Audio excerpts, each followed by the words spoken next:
He stopped in fear. His hands started shaking, and the beedi packet fell from his hand to the ground. Nana took out the flashlight. His hands were shaking so much that he slipped twice while trying to press the switch. Finally, he slowly turned on the flashlight. Very slowly, he shone the flashlight on the face of the woman in the red sari. And at that very moment, it was about 60 years ago today. The time was approximately 1966. At that time, my Nana worked in a newspaper factory. Newspapers were printed there every day. Nana's work routine was quite difficult. Every day, he would leave for work early in the morning. After finishing work, he would return by taking the night train. This was how his working life went on for years. That day too was no exception. Nana left home as usual in the morning and joined the factory. The whole day was filled with the work of printing newspapers, watching the machines, arranging the papers, and following instructions. Everything was going normally, but the problem started that night. When Nana left the factory after finishing work to return home, he found out that the train would be late. Although he finally managed to catch the train after a long wait, the night dragged on for a long time by the time the train arrived. It was almost 11 p.m. The station was almost empty. There was silence all around. Just as a familiar station hums in the daylight, this station is unrecognizable in the darkness of the night. This station seems to take on a completely different appearance. When he reached the station that day, Nana realized that tonight was completely different. The station that is always bustling in the daylight. Crowds of people, the calls of ticket counters, the shouts of hawkers, the sounds of walking, the hustle and bustle. That station was completely deserted that night. There was a strange silence all around. Except for a handful of people, no one was in sight. Only emptiness across the platform. The sound of rustling was coming. There was a kind of heaviness in the air. Nana got off the train and came out of the station. In those days, the only way to get home was by rickshaw or tolly. Every day at this time, there were multiple rickshaws and tollies waiting outside the station. But that day, the scene was completely different. Nana waited outside the station for a long time. He looked around. He called out, but there was no rickshaw around, no sign of any trolley. It seemed like the entire area had suddenly become deserted. Nana's house was about 10 kilometers away from the station. He would never normally walk this route. Rickshaws were the norm. But after waiting for a long time that day and not getting any rickshaws, Nana felt there was no point in standing. Nana understood that the later the situation would become, the more unusual. It might not be possible to get any more cars at this time of night. After some hesitation in his mind, he finally made a difficult decision. He would walk home today. While thinking about which route would be easier, a familiar shortcut came to his mind. He left the station and went straight towards the river. Walking along the riverbank would be very easy to reach his house. He had used this route many times during the day. So, without delay, Nana stepped towards the riverbank in the silent darkness. Everything was silent, the faint sound of the river flowing in the distance. And in the midst of it, the lone man slowly walked towards his home. Nana slowly walked towards the river embankment. As a person at that time, he did not have any special addictions. However, he had a habit of smoking beedi. As he walked, he took out his beedi from his pocket and lit it. To keep himself entertained while he let out the smoke of the beedi, he hummed an old song. While humming, Nana walked forward with a calm mind. After going a little way, he saw a dense forest ahead. The narrow path of the river embankment flowed through the gaps in the dense forest. He had walked this way many times during the day. So, without any hesitation, he continued walking along that path. Nana had no fear at that time. Rather, a strange joy was working in his mind.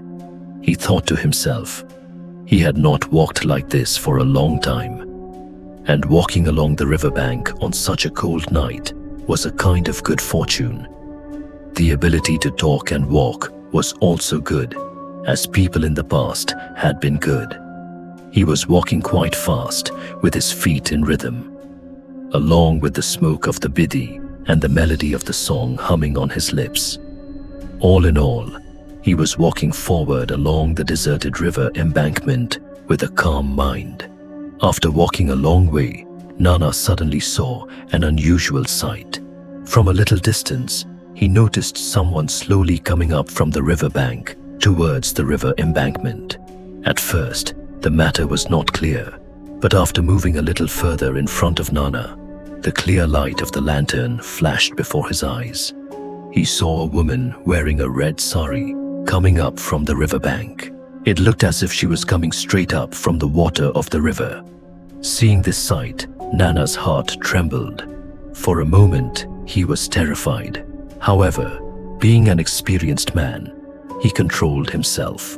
He thought to himself, maybe some village woman had come to the riverbank at this time, for some reason. With this thought, he slowly moved forward.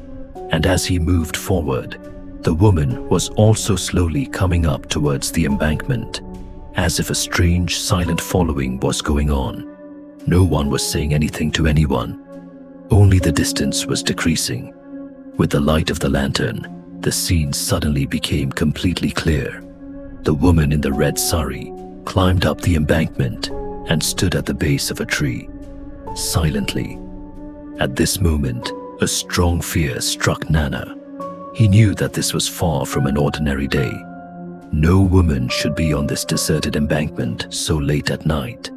This scene was completely unnatural in the midst of the silence of the bamboo-covered river. Suddenly, the surroundings seemed to freeze. The wind stopped. The melody of the song disappeared from his voice. An icy cold current flowed through Nana's body. His whole body was cut with cold. He stopped in fear and stood there. His hand started shaking from the cut hand. The biddy packet fell to the ground. Nana took out the flashlight. His hand was shaking so much that he slipped his hand twice while trying to press the switch. Finally, he turned on the flashlight slowly, very slowly. He shone the flashlight on the face of the woman in the red saree. And at that very moment, a jolt of electricity ran through Nana's body, because that woman had no face, no eyes, no nose, no facial features. The entire face was completely blank. Black, deep, endless darkness, covered with skin, like a deep hole into which light, even if it entered, would not return. Nana did not have the strength to bear this sight. In fear, the flashlight fell from her hand to the ground. The light hit the embankment, turned and trembled for a few seconds. Then it stopped. Nana somehow picked up the flashlight. His throat was dry and wooden. Nana, with some courage in his heart, asked in a trembling voice, "Who are you doing here? Why are you standing here so late at night? Why are you talking? Answer me." Nana asked one question after another, but there was no answer. No sound, no movement.